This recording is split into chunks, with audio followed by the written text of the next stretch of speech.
दी है तो करो तो तनी है स्टेप हाय करा हाय करो तो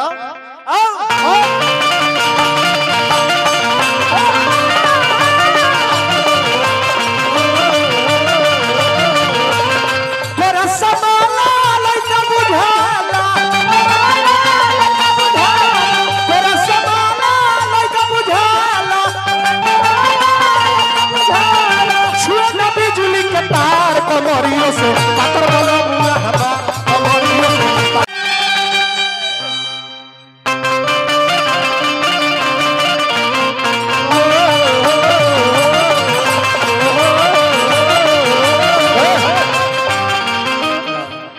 अच्छा एगो बात बताओ ये लोग भैया ईमानदारी से भैया 1 मिनट सुन लो हई बन तारण कुंवर जी हमरा सोजा हम हइसे करिले हइसे करिले जेगा करम क दी है तो करो तो तनी है स्टेप हाय करा हाय करो तो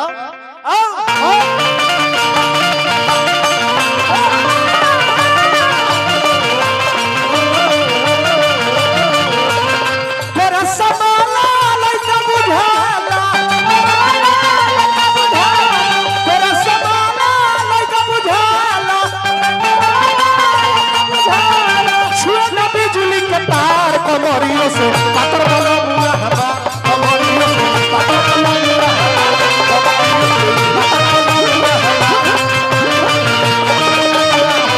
लहरिया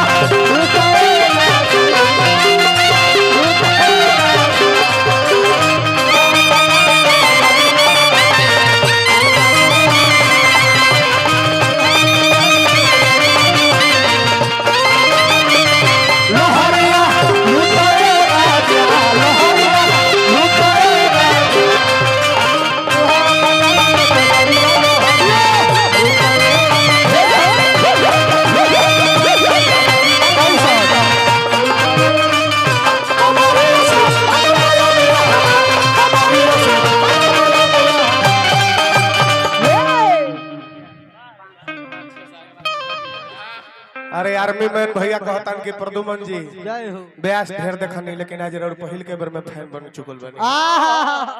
लव यू दिल से धन्यवाद इतना प्यार देने के लिए जय लव यू हर टाइप के गीत संगीत करे के चाहिए अच्छा ही बताओ 2 बजे जाता 2 बज गए 8 बजे से प्रोग्राम शुरू बा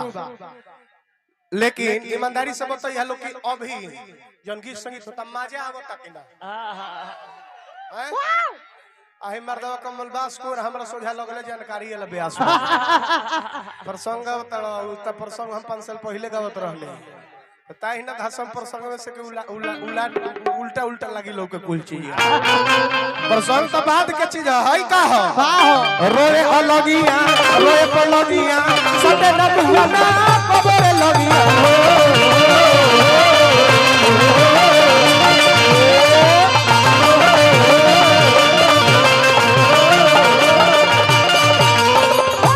एक दिन के बात हनु हां ई इनकर मेहरारू हां मेला में गलो घूमे खातिर हां इनकर मेहरारू कहली कि एक कुंवर जी हमरा घोड़ा पर बैठे के मन कर घोड़ा पर बैठाई ना अब कुंवर जी घोड़ा वाला से बात कर ले कल कि थोड़ा मेरे पत्नी को घोड़ा पे बैठा दो इनकर मेहरारू गईली टब से चढ़ के दोनों टांग फैला के आ घोड़वा पर बैठ गईली घोड़वा पर बैठ गईली जब ना के घोड़वा रहे नु जाके इनका मेहरारू से कहता कि मैडम जी मेरा घोड़ा बहुत खुश नजर आ रहा है आप जब मेरे घोड़े पर बैठी है ना तो बहुत खुश हो गया है मेरा घोड़ा इनकर मेहरारू कहता रही कि चुप रह ई तो घोड़ा है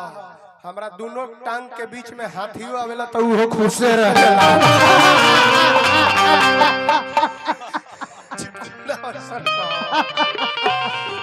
रोए अलगिया रोए पलगिया सटे न बुगा कबरे लगिया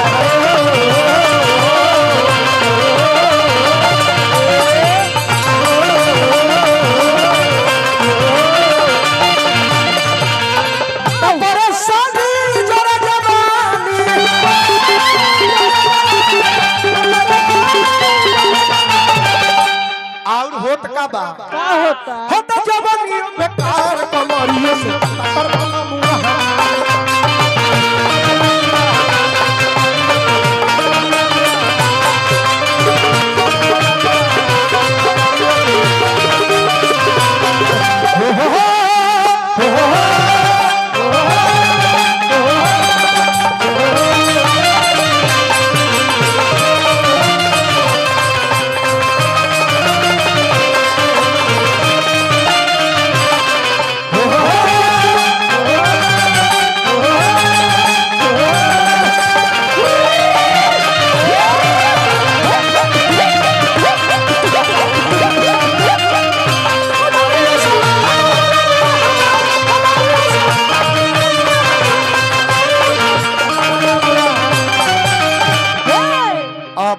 गाना गाइब हम